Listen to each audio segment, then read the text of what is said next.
হ্যাঁ ভালো আছি। ইরা কারা? ইরা আমার বন্ধু। বন্ধু তো এখানে কি করছে? আমার সাথে আপনাদের তো বেড়াতে এসছে। বেড়াইতে এসছে? ঠিক আছে বেরিলি বেড়াও। বাপ, বাইরে দাঁড়িয়ে কেনে? ছেলে দুটোকে ঘরে লেসি বসো। ঠিক আছে মা, বসছি। ব্যাগটা নেন। ওগো, জামাই তো দই মিষ্টি কিছুই আসেনি, এইবার আবার খুরমা এসে যে কি করব? কি করবি মানে?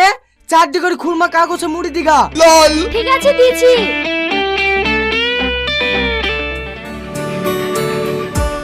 লাও বাপ, খাওয়া দাওয়া করলাও।